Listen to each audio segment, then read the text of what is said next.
ॐ तव कथामृतं तप्तजीवनं कविभिरीडितं कल्मषापहं श्रवणमङ्गलं श्रीमदाततं भुवि गृह्णन्ति ये भूरिदा जनाः।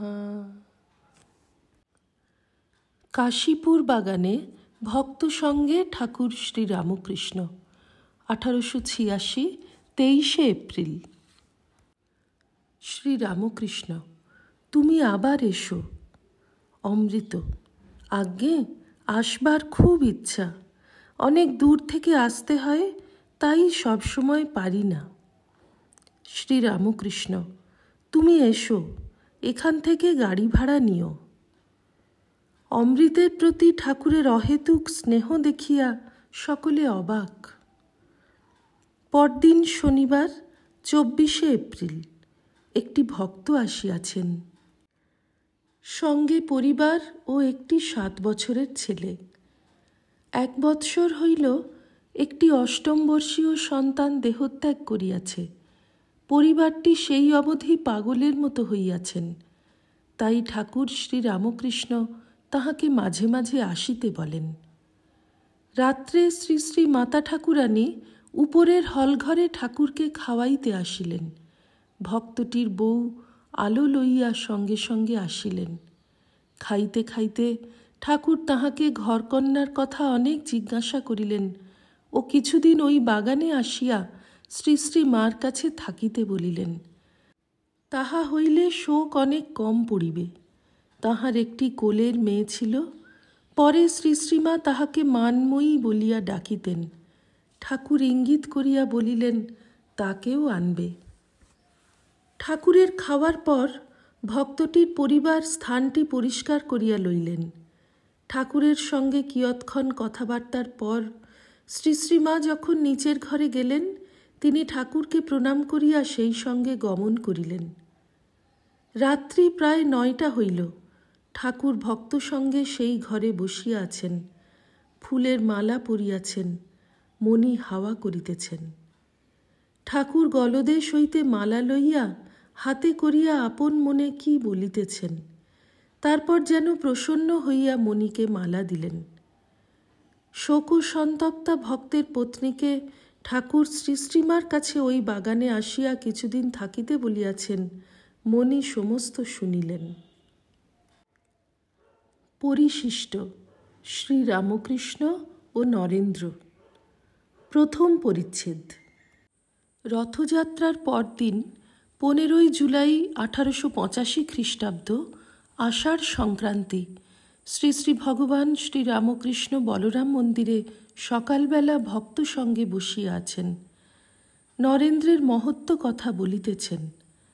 নরেন্দ্রের খুব উঁচু ঘর, নিরাকারের ঘর, পুরুষের সত্তা। এত ভক্ত আসছে, ওর মতো একটিও নাই। একবার বসে বসে আমি খতাই। তা দেখি অন্য পদ্ম কারুর 10 দল, কারুর 16 দল, কারুর 100 দল, কিন্তু পদ্ম মধ্যে নরেন্দ্র সহস্র দল।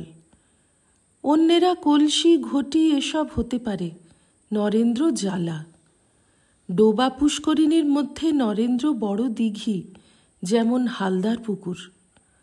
মাছের মধ্যে নরেন্দ্র রাঙাচক্ষু বড় রুই, আর সব নানা রকম মাছ, পোনা, কাঠিবাটা, এইসব। খুব আধার, অনেক জিনিস ধরে, বড় ফুটোওলা বাঁশ। নরেন্দ্র কিছুর বশ নয়, ও আসক্তি ইন্দ্রিয় সুখের বশ নয়। পুরুষ পায়রা। পুরুষ পায়রার ঠোঁট ধরলে ঠোঁট টেনে ছিনিয়ে লয়, মাদি পায়রা চুপ করে থাকে। 3 বৎসর পূর্বে নরেন্দ্র 2-1টি ব্রাহ্মবন্ধুর সঙ্গে দক্ষিণেশ্বরে শ্রী রামকৃষ্ণকে দর্শন করিতে আসিয়াছিলেন। রাত্রিতে ওইখানেই ছিলেন। প্রত্যুষ হইলে ঠাকুর বলিলেন, যাও পঞ্চবটিতে ধ্যান করো গিয়ে। কিয়ৎক্ষণ পরে ঠাকুর গিয়া দেখেন তিনি বন্ধু সঙ্গে পঞ্চবটি মূলে ধ্যান করিতেছেন। ধ্যানান্তে ঠাকুর তাহাকে বলিতেছেন, দেখো, ঈশ্বর দর্শনই জীবনের উদ্দেশ্য, ব্যাকুল হয়ে নির্জনে গোপনে তাঁর ধ্যান চিন্তা করতে হয় ও কেঁদে কেঁদে প্রার্থনা করতে হয়, ঠাকুর আমাকে দেখা দাও। ব্রাহ্ম সমাজের ও অন্যান্য ধর্মাবলম্বীদের লোকহিতকর কর্ম যথা স্ত্রী শিক্ষা, স্কুল স্থাপন, বক্তৃতা দেওয়া সম্বন্ধে বলিলেন, আগে ঈশ্বর দর্শন করো। নিরাকার সাকার দুই দর্শন। বাক্য মনের অতীত যিনি, তিনিই আবার ভক্তের জন্য রূপ ধারণ করে দর্শন দেন আর কথা কন। দর্শনের পর তাঁর আদেশ লয়ে লোকহিতকর কর্ম করতে হয়। একটা গানে আছে, মন্দিরে ঠাকুর প্রতিষ্ঠা হয় নাই, পদ কেবল শাঁখ বাজাচ্ছে, যেন আরতি হচ্ছে। একজন তাই তাকে ধিক্কার দিয়ে বলছে, মন্দিরে তোর নাহিকো মাধব, পদ শাঁখ ফুঁকে তুই করলি গোল। তাই চামচিকে 11 জনা দিবানিশি দিচ্ছে থানা। যদি হৃদয় মন্দিরে মাধব প্রতিষ্ঠা করতে চাও, যদি ভগবান লাভ করতে চাও, তাহলে শুধু ভোঁ ভোঁ করে শাঁখ ফুঁকলে কি হবে? আগে চিত্তশুদ্ধি করো। মন শুদ্ধ হলে ভগবান পবিত্র আসনে এসে বসবেন। চামচিকার বিষ্ঠা থাকলে মাধবকে আনা যায় না। 11 জন চামচিকে, অর্থাৎ 11 ইন্দ্রিয়। আগে ডুব দাও, ডুব দিয়ে রত্ন তোলো, তারপর অন্য কাজ। আগে মাধব প্রতিষ্ঠা, তারপর ইচ্ছা হয় বক্তৃতা দিও। কেউ ডুব দিতে চায় না। সাধন নাই, ভজন নাই, বিবেক বৈরাগ্য নাই। 2-4টে কথা শিখেই অমনি লেকচার। লোকশিক্ষা দেওয়া কঠিন। ভগবানকে দর্শনের পর যদি কেউ তাঁর আদেশ পায়, তাহলে লোকশিক্ষা দিতে পারে। 1884 খ্রিস্টাব্দের রথযাত্রার দিন কলিকাতায় ঠাকুর শ্রী রামকৃষ্ণের সহিত পণ্ডিত শশধরের দেখা হয়। নরেন্দ্র উপস্থিত ছিলেন। শ্রী রামকৃষ্ণ পণ্ডিতকে বলিলেন, তুমি লোকের মঙ্গলের জন্য বক্তৃতা করছ, তা বেশ, কিন্তু বাবা, ভগবানের আদেশ ব্যতিরেকে লোকশিক্ষা হয় না।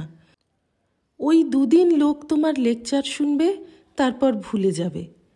হালদার পুকুরের পাড়ে লোক বাহ্যে করত, লোক গালাগাল দিত, কিন্তু কিছুই ফল হয় নাই। অবশেষে সরকার যখন একটি নোটিশ মেরে দিলে, তখন তা বন্ধ হলো। তাই ঈশ্বরের আদেশ না হলে লোকশিক্ষা হয় না। তাই নরেন্দ্র গুরুদেবের কথা শিরোধার্য করিয়া সংসার ত্যাগ করিয়া নির্জনে গোপনে অনেক তপস্যা করিয়াছিলেন।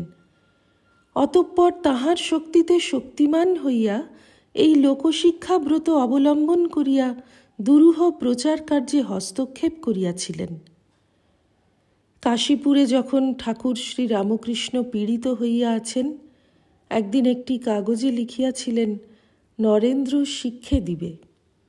স্বামী বিবেকানন্দ মাদ্রাজিদের নিকট আমেরিকা হইতে পত্র লিখিয়াছিলেন। তাহাতে লিখিয়াছিলেন যে তিনি শ্রীরামকৃষ্ণের দাস, তাহারই দূত হইয়া তাহার মঙ্গল বার্তা তিনি সমগ্র জগৎকে বলিয়াছেন। মাদ্রাজে 3য় বক্তৃতায় বলিয়াছেন যে আমি সারগর্ভ যাহা কিছু বলিয়াছি সমস্তই পরমহংসদেবের, অসার যদি কিছু বলিয়া থাকি সেসব আমার। কলিকাতায় রাধাকান্ত দেবের বাড়িতে যখন তাহার অভ্যর্থনা হয়, তখনও তিনি বলিয়াছিলেন যে শ্রী রামকৃষ্ণদেবের শক্তি আজ জগৎব্যাপী। হে ভারতবাসীগণ, তোমরা তাহাকে চিন্তা করো, তাহা হইলে সকল বিষয়ে মহত্ব লাভ করিবে। গুরুদেবের কথা বলিতে বলিতে স্বামী বিবেকানন্দ একেবারে পাগল হইয়া যাইতেন। ধন্য গুরুভক্তি। ওম নিরঞ্জনম নিত্যমনন্তরূপং ভক্তানুকম্পাধৃতবিগ্রহং বৈ ঈশাবতারং পরমেশমিড্যং তং রামকৃষ্ণং শিরসা নমামঃ। শ্রীরামকৃষ্ণার্পণমস্তু।